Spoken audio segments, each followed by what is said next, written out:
প্রিয় দর্শক, আপনাদের শুভেচ্ছা জানিয়ে চ্যানেল আয়ের নিয়মিত আয়োজন হাতিল আজকের সংবাদপত্রের আজকের আয়োজনটি শুরু করছি। আমি মীর মাসরুর জামান। সংবাদপত্রের শিরোনামগুলোকে ঘিরে চলমান পরিস্থিতি নিয়ে আলোচনার নিয়মিত এই আয়োজনে আজ সম্মানিত অতিথি হয়ে আমাদের সঙ্গে রয়েছেন জাতীয় প্রেস ক্লাবের ভারপ্রাপ্ত সভাপতি সিনিয়র সাংবাদিক জনাব হাসান হাফিজ। আমরা স্বাগত জানাচ্ছি আপনাকে আমাদের মাঝে। ধন্যবাদ। তো এই অনুষ্ঠানের রীতি অনুযায়ী আমরা সংবাদপত্রের শিরোনামগুলো দেখি, তারপর আলোচনায় যাচ্ছি। দৈনিক ইত্তেফাক, সব মন্ত্রণালয়ে সম্পৃক্ত করা হবে শিক্ষার্থীদের। ডক্টর ইউনূসের অন্তর্বর্তী সরকারের প্রথম বৈঠক। অন্তর্বর্তী সরকারের দপ্তর বন্টন। ডক্টর ইউনূসের হাতে প্রতিরক্ষা, শিক্ষা, জনপ্রশাসন সহ ২৭ মন্ত্রণালয় ও বিভাগ। পরামর্শকে স্বাগত জানাবেন নাহিদ। তদবির না করার অনুরোধ আসিফের। এখনই মেয়াদ নিয়ে অস্থির হওয়ার কিছু নেই, রিজওয়ানা হাসান। মানবজমিন, ডক্টর ইউনূসের সামনে যত চ্যালেঞ্জ, হাসিনা হাতের রেখা পড়তে পারেননি। নতুন সরকারের জন্য সুপারিশ, পুলিশকে ধ্বংস থেকে উদ্ধারে জরুরি করণীয়। ইকোনমিস্টের রিপোর্ট, বাংলাদেশের নতুন শুরু। অন্তর্বর্তীকালীন সরকারের পক্ষে মত সুপ্রিম কোর্টের। জয় দিন, অন্তর্বর্তীকালীন সরকারকে সহযোগিতা করতে প্রস্তুত জাতিসংঘ। চ্যালেঞ্জ মোকাবিলায় ছক, অন্তর্বর্তী সরকারের প্রথম বৈঠক। নতুন সরকারের ভবিষ্যৎ গণতান্ত্রিক পরিকল্পনা দেখতে চায় যুক্তরাষ্ট্র। নিয়মিত ব্রিফিংয়ে ম্যাথিউ মিলার। ভারতেই থাকবেন শেখ হাসিনা।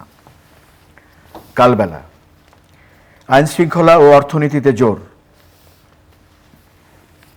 দেশ রূপান্তর, কবে ফিরবে পুলিশ, কবে শৃঙ্খলা, পরিস্থিতি নিয়ে উদ্বেগ।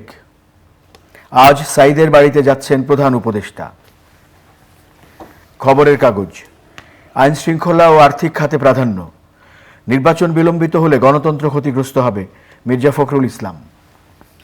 দৈনিক বাংলা, আপিল বিভাগের পরামর্শ নিয়ে অন্তর্বর্তী সরকার গঠন। রাজধানীতে সেনা সহায়তায় ২৯ থানার কার্যক্রম শুরু। পুলিশ সদস্যদের সাময়িক বরখাস্তের আদেশ প্রত্যাহার। আলোকিত বাংলাদেশ, সেনা, নৌ, বিজিবির সহায়তায় সারা দেশে থানার কার্যক্রম শুরু। দৈনিক করতোয়া, ডক্টর ইউনূসের কাঁধে ২৭ মন্ত্রণালয়। গণতন্ত্রের দিকেই যাবে অন্তর্বর্তীকালীন সরকার।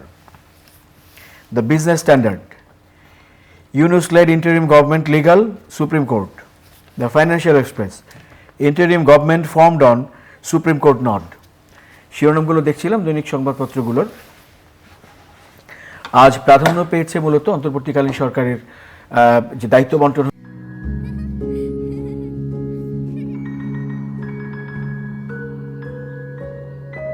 প্রতিদিন এমন ছোট ছোট মুহূর্তগুলো তৈরি করে জীবনের গল্প।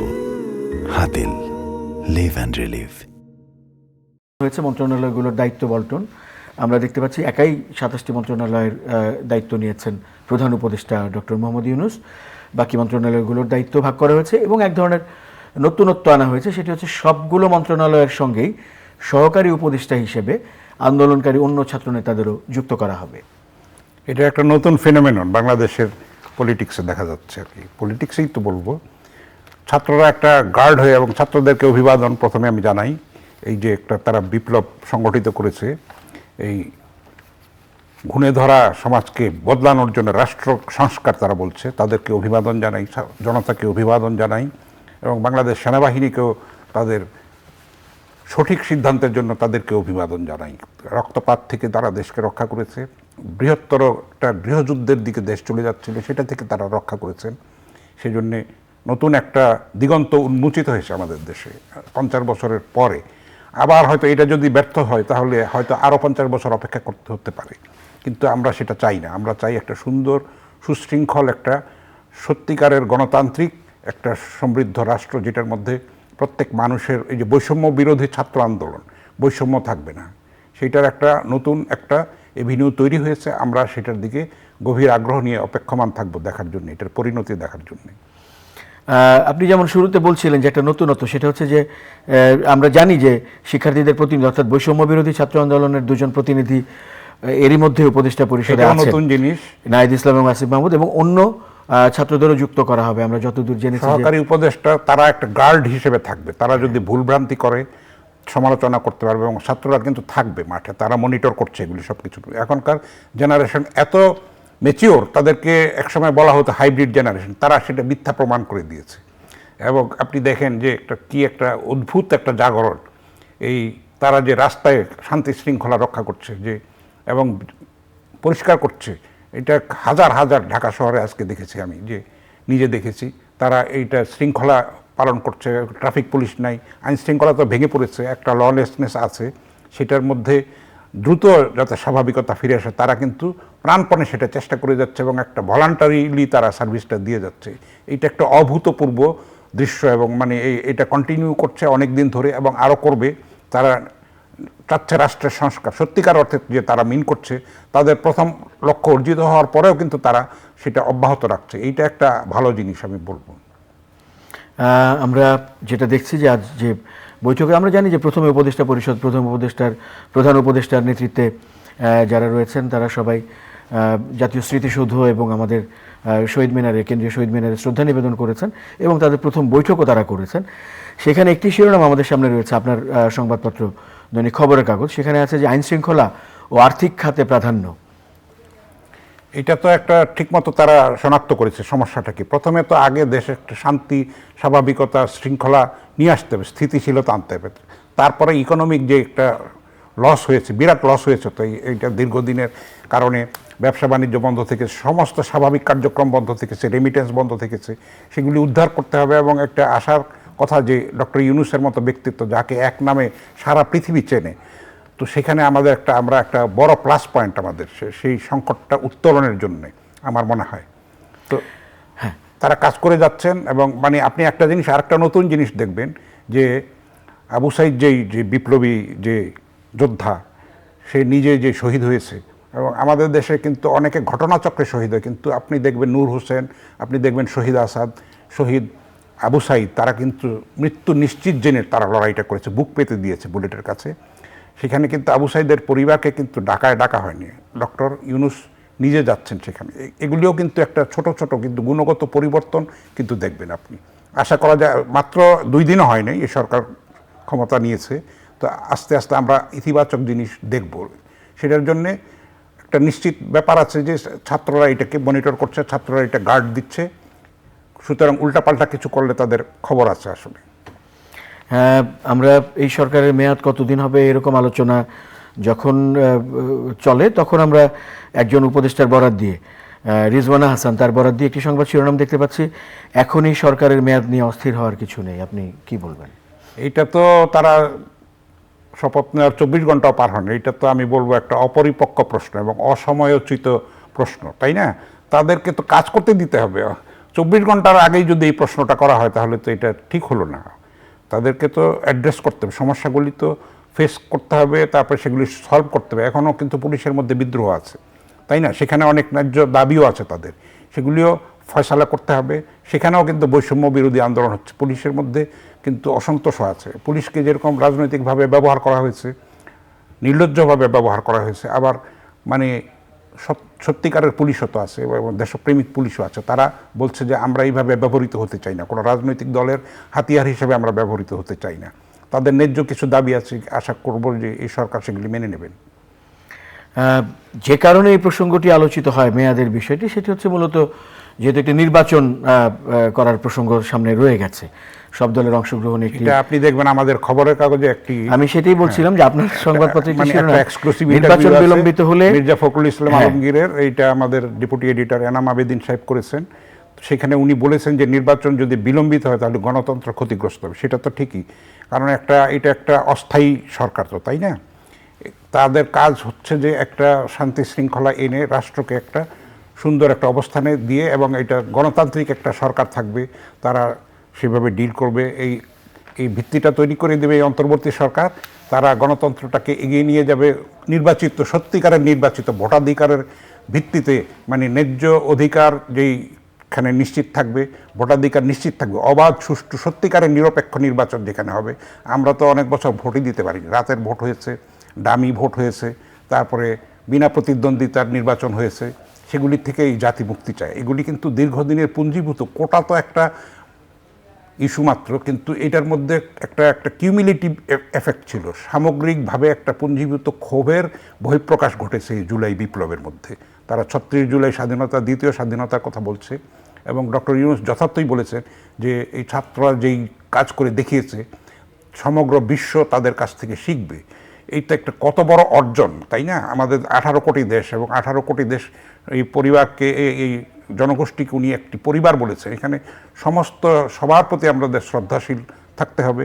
ক্ষুদ্র নৃগোষ্ঠী আছে, সংখ্যালঘুরা আছে, সংখ্যালঘু বলে কিছু থাকা উচিত না, প্রত্যেকেই দেশের নাগরিক, সমান অধিকার আছে, এবং তাদের উপরে যে হামলা হচ্ছে, স্বার্থান্বেষী মহল করছে, সেটা খুবই নিন্দনীয়। এবং এটা পজিটিভ আর একটা দিক যে দেখবেন যে মানে মানুষ স্বতঃস্ফূর্তভাবে পাহারা দিচ্ছে, বিভিন্ন স্থাপনা, মন্দির, মসজিদ, উপাসনালয় পাহারা দিচ্ছে, এবং আস্তে আস্তে কিন্তু দেশ স্বাভাবিকতায় ফিরে আসছে। একটু ইনসিডেন্টগুলি কম হচ্ছে, জেলখানার বিদ্রোহ হচ্ছে, সেগুলি আস্তে আস্তে কমে আসছে। কয়েকদিনের মধ্যে আশা করি একটা স্থিতির মধ্যে আমরা যেতে পারবো। আপনার এই কথা সূত্র ধরে আমি বলি যে একটি শিরোনাম আমাদের সামনে রয়েছে, সেনা নৌ বিজিবির সহায়তায় সারা দেশে থানার কার্যক্রম শুরু। এটা তো আসলে এগুলি তো আর ছাত্ররা করতে পারবে না, এখানে কিন্তু একটা প্রশিক্ষিত বাহিনীর দরকার আছে, তারা কিন্তু সেভাবে সাহায্য করছে। এবং আস্তে আস্তে ঢাকা শহরে 50টা থানা আছে মেট্রোপলিটন ঢাকায়, এর মধ্যে 29টির মধ্যে কার্যক্রম ফিরে এসছে গতকাল, মানে আজকে। তো আরও বাকিগুলিও হয়ে যাবে আশা করি। তো এখন আর এই পুলিশ বিদ্রোহটাও দমন করা যাবে, এবং তাদের ন্যায্য দাবি দেওয়া মেনে নেবে সরকার। এটা তো আর সেরকম সরকার না যে একতরফা একগুয়েমি করবে, তাই না? করছে না তো তারা। তো সেটার দাবি মেনে নিলে আশা করি যে এটা এই সমস্যার সমাধান হয়ে যাবে। এক্ষেত্রে আরেকটি বিষয় উঠে আসে, সেটা হচ্ছে পুলিশের মনোবলের বিষয়টি। অর্থাৎ আমরা যেটি দেখেছি যে সম্প্রতি বিভিন্ন থানায় হামলা এবং পুলিশ সদস্যদের প্রাণহানি হয়েছে, ব্যাপক প্রাণহানি হয়েছে। সেই আলোকে যদি আপনি আপনার পরামর্শ। সেগুলিও নিন্দনীয়, সেগুলিও দুঃখজনক। পুলিশ তো আমাদেরই ভাই, আমাদেরই বন্ধু, আমাদেরই স্বজন, তাই না? তাদের উপরে আক্রমণ হওয়াটা এবং নির্বিচার যেই রকম কিন্তু এই ধরনের অভ্যুত্থানের মধ্যে এগুলি হয়, কিন্তু সেগুলি এই প্রাণহানি, যে কোনো প্রাণহানি মানে নিন্দনীয়, এবং অপঘাতে মৃত্যু কোনোভাবে সাপোর্ট করা যায় না। এক্সট্রা যেই জুডিশিয়াল কিলিং হয় যেটা, এটা কোনোভাবেই গ্রহণযোগ্য না, সমর্থনযোগ্য না। যেগুলি হয়েছে, আয়নাঘর করা হয়েছে, গুম করা হয়েছে, নির্যাতন করা হয়েছে বছরের পর বছর, সেগুলিও সমর্থনযোগ্য না। আশা করি সেগুলি অবসান হবে। এইরকম একটা ক্ষেত্র তৈরি হয়েছে। আমাদের আশাবাদী হতে সমস্যা কোথায়? আশাবাদী হতে হবে, না হলে আমরা কি এইভাবেই আমাদের খালি চলতে থাকবে? এটা তো হতে পারে না। আবার যদি এটা ব্যর্থ হয়, আমি বলেছি যে আবার হয়তো 50 বছর লাগতে পারে। আমাদের দেশে তো একজন মাহাতির মোহাম্মদ দরকার, আমাদের দেশে একজন লি কুয়ান ইউ দরকার, যে নিঃস্বার্থভাবে, নির্লোভভাবে, সত্যিকারের দেশপ্রেমিক হয়ে সবাইকে একত্রিত করে একটা সুন্দর ভবিষ্যৎ উপহার দিতে পারবে, সেরকম একজন নেতৃত্ব দরকার। হয়তো আমরা পেয়েছি, সেটা সময় বলবে। আমরা আবারও যদি বলি, অন্তর্বর্তী সরকারের প্রথম বৈঠকের সূত্র ধরে যে সংবাদ শিরোনাম, সেখানে আরেকটি শিরোনাম রয়েছে, সব সেক্টরে সংস্কারের সিদ্ধান্ত। আপনি যদি একটু ভেঙে কথাগুলো বলেন, সেক্টরগুলো কি কি এবং কি কি ধরনের সংস্কার আমরা আশা করি? এখন তো একটা হলো দলীয়করণ করা হয়েছিল সব জায়গায়, তাই না? তো এখন আমাদের দেশের রাজনৈতিক দলগুলিকে কিন্তু একটা নতুন শিক্ষা নিতে হবে ছাত্র আন্দোলনের কাছ থেকে। এই তরুণ প্রজন্মের ভাষাটা বুঝতে হবে, সেটা আমাদের বিগত সরকার বুঝতে পারেনি, ফলে এই পতনটা ত্বরান্বিত হয়েছে। যদি সত্যিকারের একটা ইলেকশন হতো, যদি একটা ইনক্লুসিভ একটা ইলেকশন হতো, যদি বিরোধী দলের মধ্যে হয়তো 100 যদি সদস্য থাকতো, নির্বাচনটা যদি একটা বিশ্বাসযোগ্য হতো, মানে আস্থার স্বীকৃতিটা একটা পেত বিশ্ব, তাহলে কিন্তু এই ধরনের ঘটনাগুলি ঘটতো না। বিভিন্ন সেক্টরে দলীয়করণ করা হয়েছে, আমি নাম বলতে চাই না। বহু প্রতিষ্ঠানে, এরকম প্রতিষ্ঠানে এমন লোকদেরকে বছরের পর বছর দুর্নীতি প্রমাণিত হওয়া সত্ত্বেও তাদেরকে রাখা হয়েছে, সেগুলির মধ্যে কোনো পরিবর্তন আনা হয় নাই। সেগুলিতে তো সংস্কার করতে হবে, তাই না? এগুলি স্তরে স্তরে এগুলি দেখতে হবে। প্রত্যেকটাতে রাষ্ট্র সংস্কার না, শুধু সর্বস্তরেই মানে এই সংস্কারটা প্রয়োজন। তাহলে যদি সত্যিকারের দেশপ্রেমিক এবং নির্লোভ সৎ নেতৃত্ব যদি পাওয়া যায়, আপনি দেখবেন এক একজন বেনজির, এক একজন মতিউর, কীভাবে আসাদুজ্জামান কীভাবে হয়, এবং অনেকের বাড়িতে টাকা পাওয়া যাচ্ছে, কোটি কোটি টাকা, যাদের পা হয়তো এক পা কবরে চলে গেছে। মানে সেখানে এই টাকা দিয়ে কি করবে? মানুষের জীবন তো খুবই ক্ষণস্থায়ী। ওই টলস্টয়ের একটা গল্প আছে, 3.5 হাত জমি, আপনি পড়েছেন কিনা জানি না, বিখ্যাত, যে মানুষের কিন্তু বেশি জায়গা লাগে না এবং কেউ কিছু নিয়ে যেতে পারে না। এইটা যদি আমরা ভাবি, তাহলে তো অনেক অন্যায় থেকে আমরা বিরত থাকতে পারি। তো সেই এখন নতুন জেনারেশন একটা আমাদের চোখ খুলে দিয়েছে, আমরা তো পুরনো হয়ে গেছি। তো সেই ভাষাটা শিখতে হবে, বুঝতে হবে আমাদেরকে, এবং সেই অনুযায়ী রাজনীতিটাকেও ঢেলে সাজাতে হবে। সর্বস্তরে সংস্কার না, আমাদের রাজনীতিতেও সংস্কার দরকার আছে আমি মনে করি। সেগুলি যদি আমাদের রাজনৈতিক দলগুলি এখান থেকে শিক্ষা নেয়, তাহলে হয়তো আমরা আরও একটা পজিটিভ বাংলাদেশ ভবিষ্যতে পাবো। অর্থনীতি চাঙ্গা রাখার সঙ্গে বাজার নিয়ন্ত্রণে অগ্রাধিকার, এবং এখানে বলা হচ্ছে যে ব্যবসায়ীদের উজ্জীবিত করারও একটি প্রসঙ্গ এখানে জোর দেওয়া হয়েছে। আপনি দেখবেন যে বাজারের ক্ষেত্রে যে কত সিন্ডিকেট বছরের পর বছর এগুলি ভাঙা যায়নি। এখন আপনি দেখবেন কোনো কোনো জায়গায় নিউজ বেরোচ্ছে যে এখন ঘাটে ঘাটে চাঁদা দিতে হতো, সেগুলি দিতে হচ্ছে না। এবং আরও একটা পজিটিভ দিক দেখা যাচ্ছে, ছাত্ররা দোকানে দোকানে গিয়ে বলছে যে কোথাও চাঁদাবাজি হলে আমাদেরকে খবর দেবেন। তো এই সবজির দাম যে কমেছে, সেটার ফল হচ্ছে, মানে কারণ হচ্ছে যে তাদেরকে চাঁদা দিতে হচ্ছে না, অনেকে একটু স্বস্তি বোধ করছে। এবং ওইটা আপনি যানবাহনওয়ালাদেরকে যদি জিজ্ঞেস করে দেখেন, তাদেরকে যে অনেক ঘাটে ঘাটে চাঁদা দিতে হতো, সেগুলি এখন আস্তে আস্তে একটা শৃঙ্খলার মধ্যে আসছে। এটাকে স্ট্রিমলাইন করতে হবে, একটা স্থায়ী করতে হবে, একটা প্রাতিষ্ঠানিক একটা কাঠামোর মধ্যে আনতে হবে, তাহলে হয়তো আমরা স্বস্তি পাবো। আমরা সবসময় জানি যে আমরা যেটা দেখে এসেছি অতীতের অভিজ্ঞতায়, আপনিও যেটা খানিকটা বলছিলেন যে বাজার যারা চালান সেই ব্যবসায়ীদের আবার নিজস্ব এক ধরনের জোর থাকে, মেকানিজম আছে, কৌশল থাকে, জোর খাটানোর ব্যাপার থাকে বাজার নিয়ন্ত্রণ করার ক্ষেত্রে। সেই ক্ষেত্রে সরকারের নিয়ন্ত্রণ কার্যকর হওয়ার সম্ভাবনা আপনি এই যাত্রা কতখানি দেখছেন? এইটাতে আপনি দেখবেন, যদি আপনি বিগত সংসদ সদস্যদের হিস্ট্রি নেন, আপনি যদি অ্যানালাইসিস করেন, দেখবেন যে রাজনীতিকদের চেয়ে ব্যবসায়ীদের প্রাধান্য ছিল সেখানে বেশি, এবং কালো টাকার ব্যবহার ছিল বেশি রাজনীতিতে। নষ্ট হয়ে গেছে রাজনীতি। ফলে তারা সিন্ডিকেটটা ভাঙবে কী করে? তারা নিজেদের উপরে তো নিজে আঘাত করতে পারে না, কারণ তারা সেই সিন্ডিকেটের অংশ। বেড়া যদি ক্ষেত খেয়ে ফেলে আপনার, তাহলে সেই বেড়া দিয়ে লাভ কী হবে? এখন এটা একটা অন্য একটা থার্ড পার্টি এসছে, তারা এই সিন্ডিকেটটা আশা করি ভাঙতে পারবে, তখন মানুষ একটু স্বস্তি পাবে। আপনার কর্মসংস্থানের একটা ব্যবস্থা হবে, যেটা নিয়ে আন্দোলন একটা, মানে তরুণদের সামনে তো কোনো সেরকম ভবিষ্যৎটা নাই, সেটা নিশ্চিত করতে হবে। তা আশা করা যায় যে হয়তো নতুন দিগন্ত আমরা উন্মোচিত হবে, এবং সবাই যদি আমরা সত্যিকার অর্থে দেশকে ভালোবেসে যার যার অবস্থান থেকে সত্যিকারের কাজটা করি, তাহলে একটা ইতিবাচক বাংলাদেশ আমরা পেতে যাচ্ছি, আমার বিশ্বাস আর কি। কিছুক্ষণ আগে আমরা আইন শৃঙ্খলা পরিস্থিতি, থানার কার্যক্রম শুরু করা, পুলিশের মনোবল নিয়ে কথা বলছিলাম। এই মুহূর্তে আমার চোখে পড়ছে একটি সংবাদ শিরোনাম, জামালপুরে বন্দি বিদ্রোহ, নিহত 6। এটা কয়েকদিন আগে একটা বন্দি বিদ্রোহ, সেখানেও 6 হয়েছে। আবার চট্টগ্রামেও বিদ্রোহ হয়েছে, কিন্তু সেখানে কোনো হতাহত হয়নি। এটা যেহেতু পুলিশ সেভাবে ফাংশন করতে পারছে না, ফলে এই বিদ্রোহগুলি হচ্ছে যেখানে যেখানে ছোটোখাটো। নরসিংদীতে আমরা জানি যে একটা বড় বিদ্রোহ হয়েছে এবং অনেক প্রাণহানি হয়েছিল, এবং সেখানে অস্ত্র ফেরত দিচ্ছে। এই গণভবনেও লুটপাট হয়েছে, সেখানেও লোকজন কিছু জিনিসপত্র ফেরত দিয়েছে। আবার অন্যান্য জায়গায় বন্দিরাও ফিরে আসছে, সেটাও আপনি দেখবেন। সাতক্ষীরার একটা ঘটনা ঘটেছে, সেখান থেকে জেল থেকে বন্দিরা পালিয়েছে, তারা আবার নিজেরা ফিরে এসছে 400-র মতো। তো এখন কিন্তু বন্দীদের মধ্যেও কিন্তু একটা পরিবর্তন এসছে দেখা যাচ্ছে। সব ক্ষেত্রে যদি একটা সংস্কারের প্রতি একটা শ্রদ্ধা থাকে, এবং সবাই যদি আমরা সচেষ্ট হই, তাহলে কিন্তু এই দুঃসময়টা কেটে যাবে আশা করি। গণতন্ত্রের দিকেই যাবে অন্তর্বর্তীকালীন সরকার, অর্থাৎ আমরা এর আগেও একবার আপনি বলছিলেন যে বিএনপি মহাসচিবের বরাত দিয়ে যে নির্বাচনকে জোর দিয়ে সামনে গণতন্ত্র ক্ষতিগ্রস্ত হবে। তো এখানে আবার সেই শিরোনামটি আমরা আবার দেখতে পাচ্ছি। তো সেই সম্ভাবনা আপনি কতখানি দেখছেন, এবং এই ব্যাপারে আপনার নিজস্ব মতটা কি? গণতন্ত্র তো থাকতেই হবে, মানুষের কথা বলার অধিকার দিতে হবে, মানুষকে দুমুঠো ভাতের নিশ্চয়তা দিতে হবে, সেটাই তো মানুষ চায়। সবাই তো আর অত উচ্চাভিলাষী, আমাদের সাধারণ মানুষের চাওয়া কিন্তু খুব কম, এবং আমাদের কৃষকরা অবহেলিত, উপেক্ষিত। আপনাদের ধন্যবাদ চ্যানেল আই যে একটা কৃষি বিপ্লব ঘটিয়েছে। এই কৃষকরা কিন্তু নীরবে বিপ্লব, 18 কোটি মানুষের খাদ্যের তারা যোগান দিয়ে যাচ্ছে। এই দেশে কিন্তু একসময় খাদ্য আমদানি করতে হতো, খুব বেশি দিন আগের না। তো সেইখানে কিন্তু একটা বড় পরিবর্তন এসছে। তো আস্তে আস্তে দেখা যাচ্ছে যে আমরা একটা ভালো দিকেই যাচ্ছি। আমার মনে হয় গণতন্ত্র ফিরে অবশ্যই আসতে হবে, এটা তো এই অন্তর্বর্তী সরকারের চ্যালেঞ্জও বটে, তাই না? এখন তারা প্রথমে আইন শৃঙ্খলাটা ঠিক করবে, অর্থনীতিটা ঠিক করবে, তারপরে তারা গণতন্ত্রের দিকে যাবে। আমার বিশ্বাস যে তারা সেইভাবে ক্ষমতা আঁকড়ে থাকবে না। 1/11-এর সময় একটা সম্ভাবনা দেখা গিয়েছিল, কিন্তু সেখানে অনেক দুর্নীতিগ্রস্ততা এসছিল, ফলে তারা সরে গিয়েছিল যেই লক্ষ্য থেকে, বিচ্যুত হয়েছিল, ফলে সেটা ব্যর্থ হয়েছে।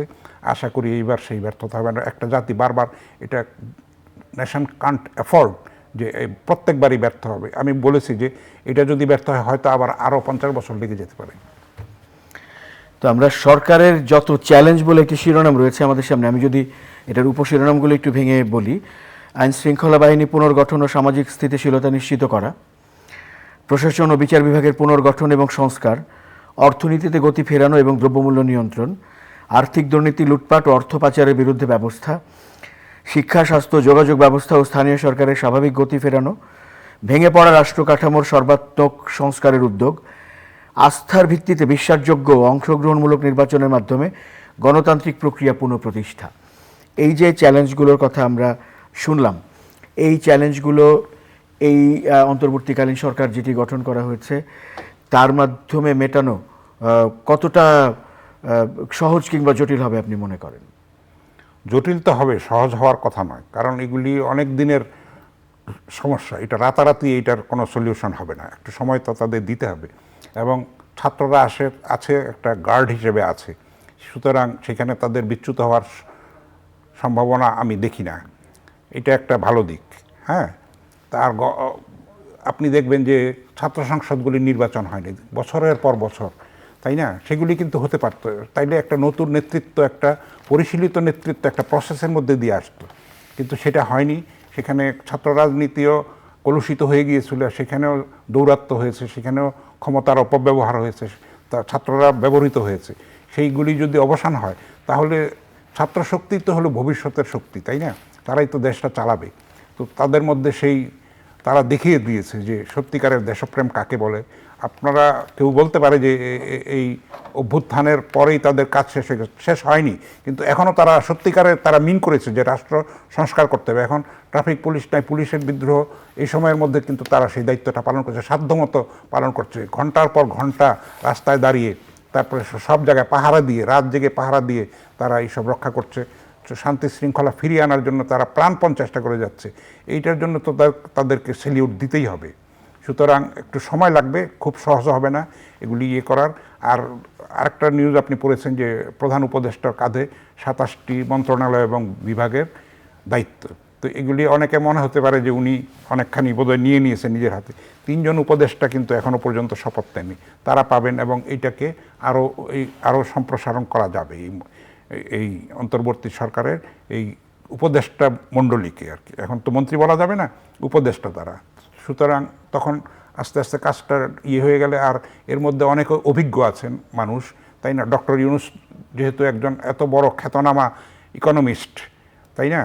ওনার কনসেপ্ট আপনি জানেন যে অলিম্পিক পর্যন্ত ওনাকে কত সম্মান দিয়েছে। আমরা নিজের দেশে তাকে হেনস্থা করেছি, সেটা খুব দুঃখজনক, তবে আবার সম্মানও দিয়েছি। তো ওনার যে অভিজ্ঞতা, যে প্রজ্ঞা, যে দূরদর্শিতা, সেটা উনি কাজে লাগাতে পারে। এখানে সালাউদ্দিনের মতো দক্ষ ব্যাংকার আছেন, আরও আছেন, আসিফ নজরুল আছেন, ফরিদা আক্তার আছেন, তারপরে আমাদের রিজওয়ানা হাসান আছেন, যিনি স্পোক্স উইমেন হিসেবে কথা বলেছেন এই আজকে প্রথম সবার পরে। তো যার যার অভিজ্ঞতা থেকে আমার মনে হয়, এটা আবার কেউ কেউ সমালোচনা করছে যে এনজিও ভিত্তিক হচ্ছে, এখনই এত সমালোচনার সময় হয়নি। 2 দিনের মধ্যে তো এটার পরীক্ষাটা তো দেখতে হবে। এটা তাদের জন্যও চ্যালেঞ্জ, তাদের মান সম্মানেরও ব্যাপার, তাই না? তাদের ইমেজেরও ব্যাপার একটা। তারা কেন এখানে করতে যাবে? তাদের তো সেই উচ্চাভিলাষ নাই। একজন 2 জন ছাত্র উপদেষ্টা হয়েছে, তো আরেকজন সার্জিস আলম বলেছে তারা এটা আত্মত্যাগ করেছে, তারা তো ইলেকশন করতে পারবে না যারা এখন উপদেষ্টা আছে।